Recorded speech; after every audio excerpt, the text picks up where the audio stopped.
Les gens mentent constamment. Dans chaque conversation, dans chaque négociation, dans chaque interaction sociale.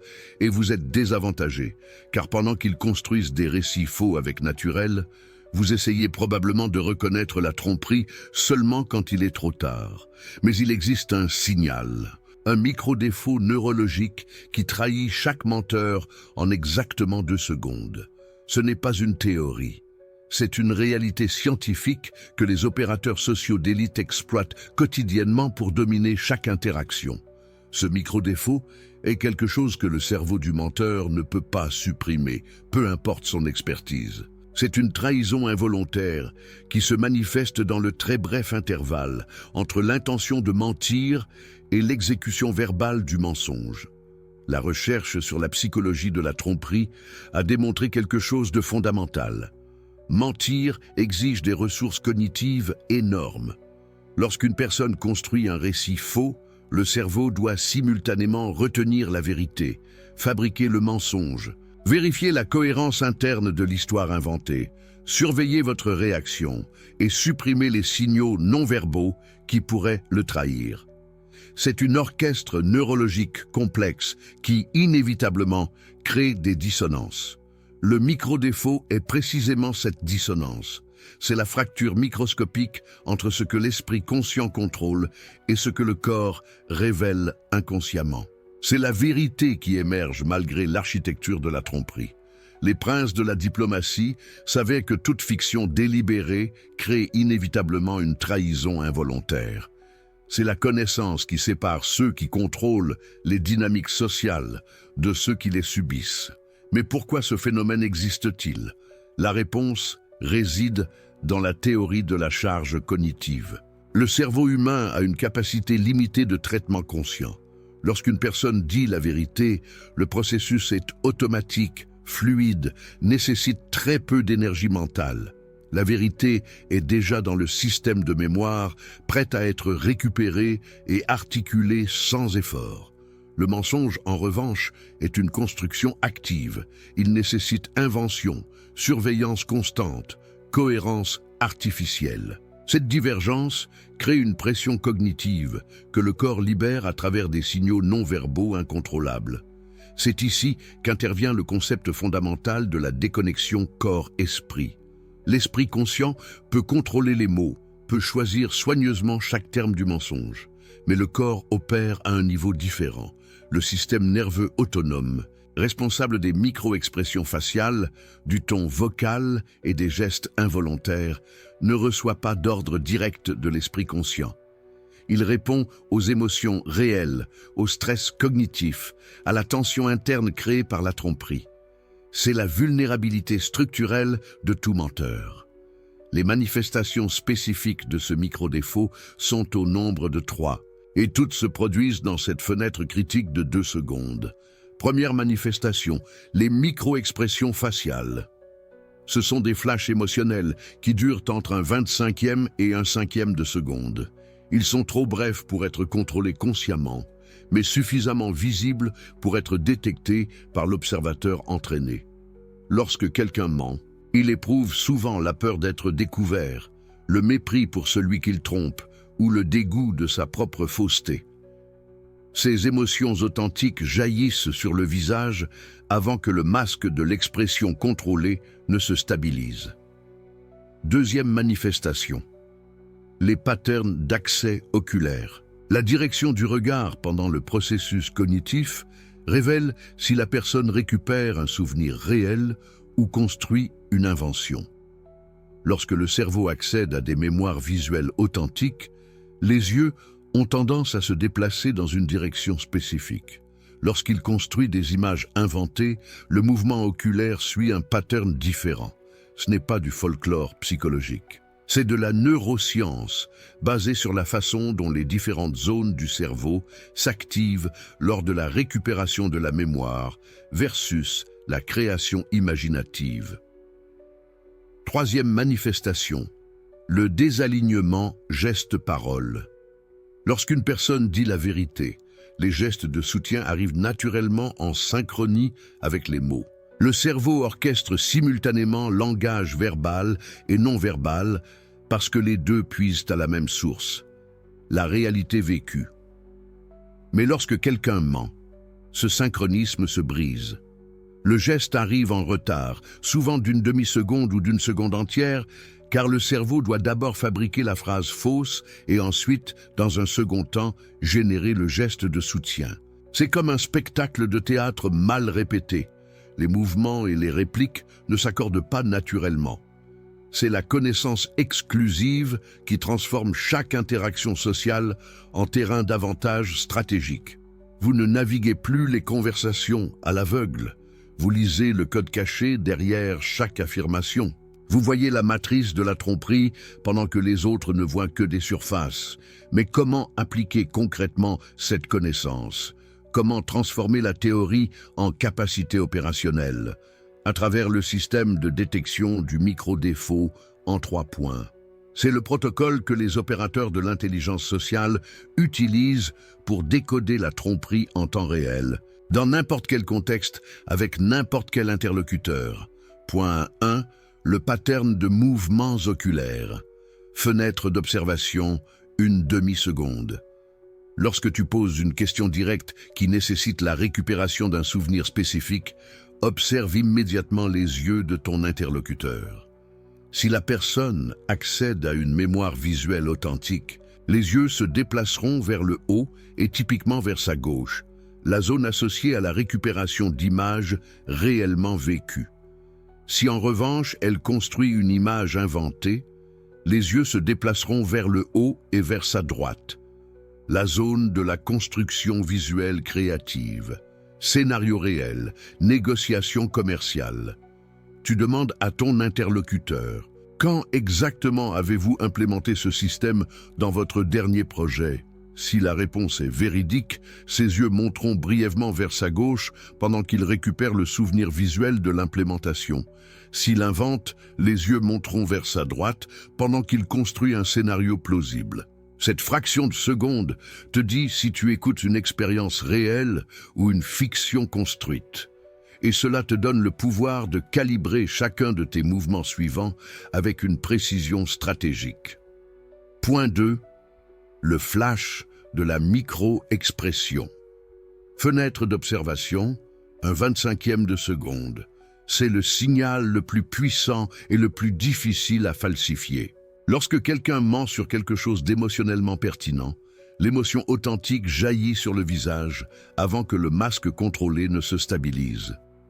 Les 3 micro-expressions les plus courantes dans la tromperie sont la peur, le mépris et le dégoût. La peur d'être découvert, le mépris pour la personne qu'ils trompent, le dégoût pour leur propre malhonnêteté. Scénario réel. Interaction personnelle, contexte sentimental. Ton partenaire te dit « Non, je n'ai rencontré personne hier soir, j'étais seul à la maison ». Observe attentivement son visage à l'instant où il prononce « J'étais seul à la maison ». S'il y a un mensonge, tu pourrais saisir un flash ultra rapide de peur dans les yeux, un imperceptible abaissement des sourcils, une contraction microscopique des lèvres. Ces signaux durent moins d'un battement de cils, mais ils sont indéniables une fois que tu sais quoi chercher. Ce sont la vérité qui échappe au contrôle conscient. Point 3. Le désalignement. Geste-parole. Fenêtre d'observation, d'une demi-seconde à une seconde. C'est la trahison la plus subtile, mais extraordinairement fiable. Lorsque tu écoutes une déclaration, ne te concentre pas uniquement sur les mots. Observe le timing des gestes de soutien. Si la personne dit « Absolument, je suis complètement d'accord avec toi » et le hochement affirmatif de la tête arrive une seconde après la phrase, tu assistes à un désalignement.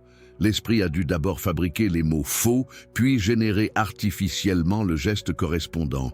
Ce n'est pas une synchronie naturelle, c'est une mise en scène cognitive, scénario réel, environnement professionnel français, soupçon de malhonnêteté. Un collègue t'assure « Oui, j'ai envoyé ce dossier au client vendredi matin sans faute ». Observe si le geste des mains peut être un mouvement qui mime l'envoi ou un geste d'ouverture qui devrait communiquer l'honnêteté, arrive exactement avec les mots ou s'il y a un retard perceptible. La synchronie naturelle indique une vérité automatique. Le retard indique une construction délibérée. Et la construction délibérée est la signature neuronale du mensonge. Ces 3 points forment un système intégré de décodage. Tu n'as pas besoin d'attendre que le mensonge se développe complètement. Tu n'as pas besoin de rassembler des preuves externes. Tu n'as pas besoin de te fier à une intuition vague. Tu as un protocole précis, observable, reproductible. Et ce protocole fonctionne parce qu'il exploite les limites biologiques du cerveau humain. Un menteur peut contrôler ses mots, il peut préparer son histoire, mais il ne peut pas contrôler simultanément chaque canal de communication non verbale sous une pression cognitive intense. Et c'est sa vulnérabilité structurelle. La maîtrise de ce système ne te rend pas seulement capable de détecter les mensonges. Elle te transforme en opérateur social stratégique. Tu sais quand quelqu'un te manipule avant que la manipulation ne se complète. Tu sais quand une offre commerciale est genuine ou construite sur des faussetés. Tu sais quand une personne est authentique ou joue un rôle calculé. C'est du pouvoir informationnel pur. Et le pouvoir informationnel est le fondement de toute forme de contrôle social. Mais il y a quelque chose que tu dois comprendre. Ce n'est que la première couche. Maintenant, tu connais les 3 signaux fondamentaux, le micro-défaut dans ses manifestations principales. Mais il existe un 2e niveau que la majorité des gens ne voient jamais. Les menteurs avancés, ceux qui sont entraînés, ceux qui ont étudié les mêmes techniques que tu apprends maintenant, ont développé des contre-stratégies. Ils savent que tu pourrais observer leurs yeux, donc ils stabilisent le regard. Ils savent que tu pourrais chercher des micro-expressions, donc ils entraînent le contrôle facial. Ils savent pour le désalignement geste-parole, donc ils ralentissent délibérément le rythme communicatif pour créer une synchronie artificielle. Comment détectes-tu même ces trompeurs évolués? Comment dépasses-tu leurs contre-mesures? Il existe un niveau d'observation plus profond, une série de tactiques de contre-tromperie qui révèlent même les menteurs les plus entraînés. Et c'est exactement la connaissance qui sépare l'observateur compétent du maître absolu de la lecture humaine. Il existe des signaux de second ordre, des patterns comportementaux qui émergent lorsque quelqu'un cherche activement à supprimer les signaux de premier ordre que tu viens d'apprendre. Et le simple acte de suppression crée de nouvelles trahisons encore plus subtiles, encore plus révélatrices. Êtes-vous prêt à entrer dans la 2e couche du décodage de la tromperie? Êtes-vous prêt à apprendre comment démasquer même ceux qui pensent avoir appris à se cacher? La différence entre savoir reconnaître un menteur occasionnel et maîtriser complètement chaque dynamique de vérité et de fiction réside dans cette connaissance avancée. Et c'est la frontière que nous franchirons ensemble. Le système en 3 points vous confère le pouvoir fondamental de détection. Maintenant, vous pouvez voir les micro-dysfonctionnements, lire les incohérences verbales, décoder le langage du corps. Vous êtes déjà au-delà de 99% de la population. Mais voici la vérité qui sépare les amateurs des maîtres. Les menteurs sophistiqués s'entraînent à supprimer ces signaux. Individus stratégiques, manipulateurs experts, négociateurs professionnels, ces sujets ont affiné le contrôle de leurs propres micro-expressions. Ils savent comment maintenir le contact visuel. Ils connaissent la technique des pauses calculées. Ils ont mémorisé leurs histoires jusqu'à la perfection. C'est ici qu'intervient le 2e niveau, les métasignaux qu'ils ne peuvent pas cacher. Tandis que le 1er niveau détecte les signaux directs du mensonge, le 2e niveau révèle l'effort de dissimulation lui-même. C'est Machiavel dans sa plus haute expression. N'observez pas seulement ce qu'il montre, mais comment il tente de contrôler ce qu'il montre. C'est la raison pour laquelle vous avez continué à regarder. Parce que le véritable pouvoir ne réside pas dans les techniques de base, il réside dans la maîtrise qui transforme la conscience en domination absolue. Entrons dans le système de détection des métasignaux. Métasignal numéro 1, les modèles de surcompensation. Quand quelqu'un ment avec stratégie, il n'évite pas simplement le contact visuel. Il le maintient avec trop d'intensité. C'est la surcompensation. Ils l'ont lu dans quelque article de psychologie populaire. Les menteurs détournent le regard. Donc, je dois fixer. Le résultat, un contact visuel non naturel, rigide, presque agressif. Les plus grands stratèges français comprirent ce principe magistralement. Ils observaient non seulement les comportements de leurs adversaires, mais l'intensité de leur contrôle comportemental. Un négociateur qui répondait avec un calme excessif à des questions provocatrices révélait non pas la vérité, mais l'effort. Et l'effort trahit la tromperie. Voici comment le reconnaître dans la pratique quotidienne. Imaginez un entretien d'embauche. Le candidat répond à vos questions en maintenant un contact visuel parfait, presque non naturel. Il ne détourne jamais le regard. Ses mains restent immobiles. Sa voix est uniformément calme. Il semble confiant? Non. Il semble contrôlé. La différence est cruciale.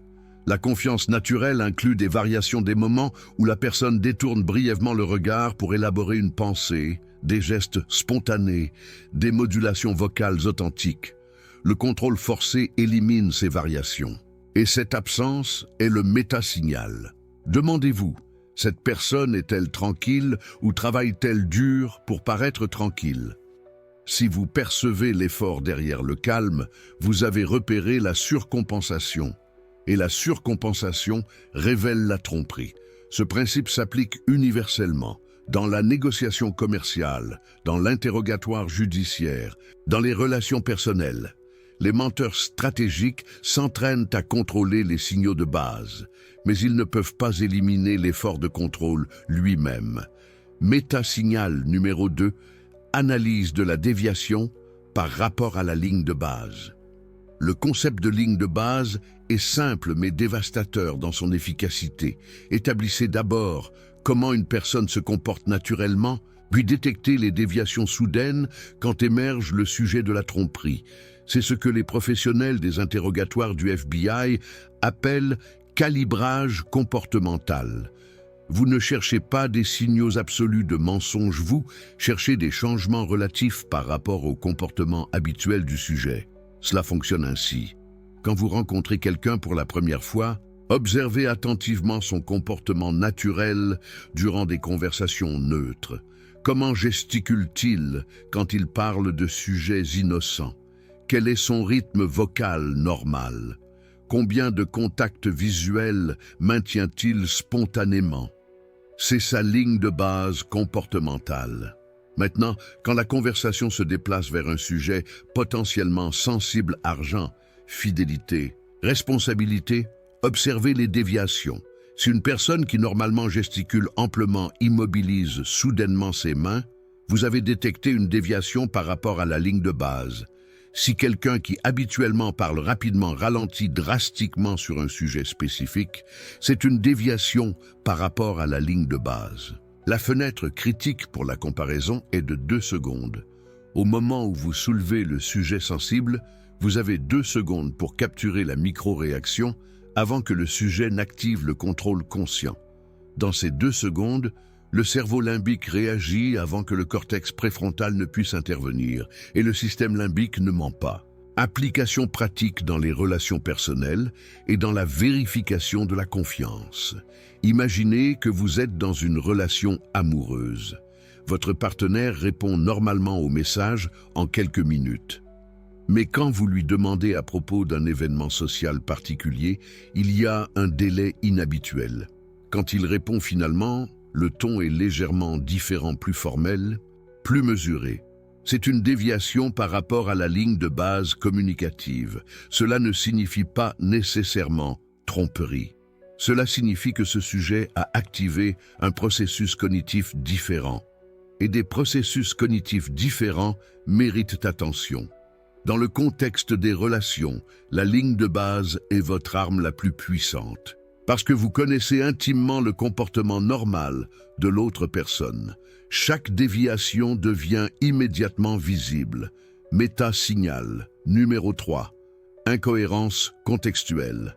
Ceci est le niveau le plus sophistiqué de détection de la tromperie. Vous n'observez pas seulement le comportement ou les mots, vous observez la relation logique entre les affirmations verbales et la réalité observable de l'environnement. Les menteurs doivent gérer une charge cognitive énorme lorsqu'ils fabriquent des histoires. Ils doivent se souvenir de détails inventés, maintenir une cohérence interne et synchroniser leurs affirmations avec ce que l'auditeur peut vérifier. Sous cette charge cognitive, des incohérences contextuelles émergent de petites divergences entre ce qu'ils disent et ce que la logique situationnelle suggérerait. Exemple concret dans une négociation commerciale. Un fournisseur vous dit que son produit est extrêmement demandé et qu'il vient d'épuiser ses stocks la semaine dernière. Mais lorsque vous visitez son entrepôt, vous remarquez que la poussière s'est accumulée sur plusieurs cartons. Si le produit était réellement à forte rotation, il n'y aurait pas d'accumulation de poussière. Ceci est une incohérence contextuelle. Le contexte physique, la poussière, contredit l'affirmation verbale. Et cette contradiction révèle la tromperie. Cela fonctionne aussi dans les conversations, pas seulement dans les environnements physiques. Imaginez quelqu'un qui vous raconte avoir passé le week-end à la Côte d'Azur ou en Bretagne.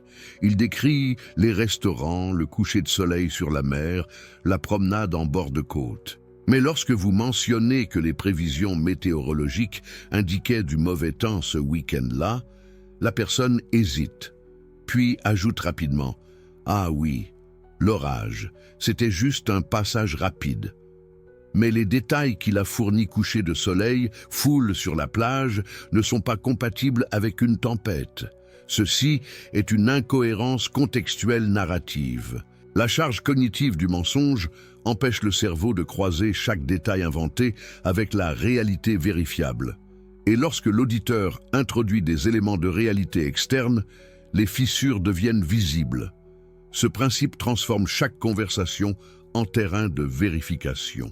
Vous n'acceptez pas passivement les affirmations, vous les confrontez mentalement avec la logique situationnelle, la réalité environnementale, vos connaissances factuelles. Quand détecter ces incohérences dans les situations à haut risque? Négociations commerciales où des sommes significatives sont en jeu. Discussions contractuelles où les affirmations verbales pourraient devenir des engagements légaux. Partenariat stratégique où la confiance détermine le succès ou l'échec. Et dans les relations personnelles, absolument. Parce que la confiance est la monnaie la plus précieuse des connexions humaines. Et vérifier la confiance n'est pas du cynisme, c'est de l'intelligence stratégique. Maintenant que vous possédez à la fois le système à 3 points de base et le système à 3 points des métasignaux, la question cruciale devient: quand déployer cette capacité de détection? Pas dans chaque conversation, ce serait épuisant et socialement dysfonctionnel. Mais dans des situations spécifiques où l'asymétrie informationnelle détermine le pouvoir. Premièrement, situation à haut risque. Négociations où argent, ressources ou opportunités significatives sont sur la table. Processus de recrutement où choisir le mauvais candidat coûte du temps et du capital. Partenariat stratégique où l'alignement des valeurs et des compétences est crucial. Deuxièmement, vérification de la confiance personnelle. Relations amoureuses où vous soupçonnez des incohérences. Amitié où les comportements ne correspondent pas aux paroles. Dynamique familiale où responsabilité et vérité doivent être clarifiées. Troisièmement, usage défensif. Lorsque quelqu'un cherche à vous persuader, vous influencer ou vous manipuler vers une décision. Lorsque des vendeurs appliquent de la pression. Lorsque des présentations trop parfaites soulèvent des soupçons. Quatrièmement, avantage machiavélique. C'est le niveau le plus avancé. Vous n'utilisez pas la détection seulement pour vous protéger vous. L'utilisez pour obtenir une asymétrie informationnelle. Vous savez que l'autre personne ment, mais vous ne révélez pas cette conscience. Au lieu de cela, vous utilisez cette connaissance pour orienter la conversation, extraire davantage d'informations et vous positionner stratégiquement. Ceci est l'essence du pouvoir machiavélique.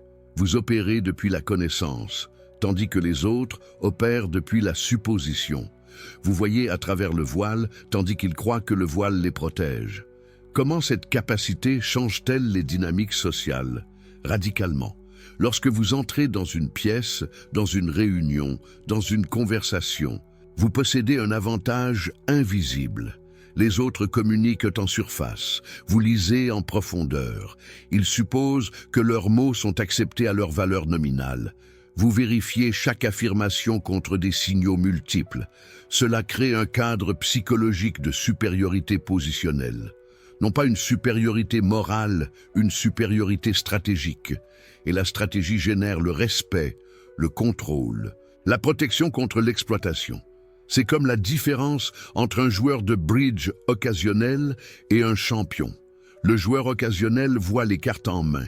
Le champion anticipe le jeu de 3 tours d'avance, comprend les stratégies cachées et contrôle complètement le tempo du jeu.